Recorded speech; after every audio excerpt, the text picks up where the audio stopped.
We have a couple more encounters. I have one, I'll never forget. This deer comes in and he was gigantic. I mean, out of all the ones we saw, out of all the scouting pictures we had, this was the biggest one. And it comes up and it comes into this alleyway, and our wind was just barely faintly blowing a little bit the wrong way. And it sensed that we were there.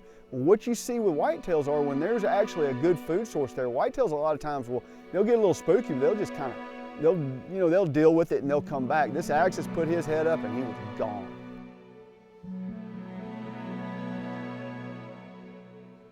Then as the hunt progressed on, I had a second opportunity, and I mean, it's a majestic looking giant. I mean, horns as thick as a baseball bat.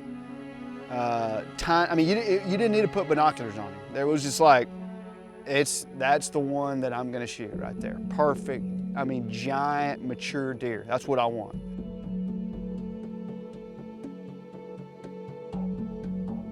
I get drawn back, everything's perfect. I'm drawn, I'm shaking. Yeah, I'm excited, I'm nervous as I can be. Everything's just right, I'm ready to pull the trigger. And I mean, I squeeze it off and I think it's absolutely perfect.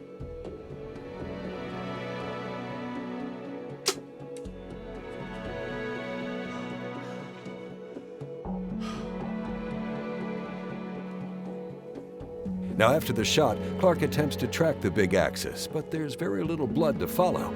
After reviewing the footage in the field, they realize that the buck was hit high in the shoulder, most likely a non-fatal shot. The buck was never found. You know, hey, he jumped my string. I mean, you can see it in the frame on the camera. When that arrow left the bow, he was totally dead still. Head down, he was eating.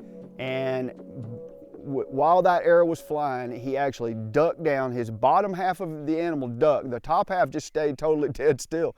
Bottom half ducked, and I hit him too high. High shoulder shot. I've been hunting a long time. A high shoulder shot is never good. A lot of times with a rifle, a high shoulder shot is not gonna kill the deer. And I mean, we don't know if that deer died or not, but I really think that deer probably lived. I mean, it was a high shoulder, and I don't think we killed him.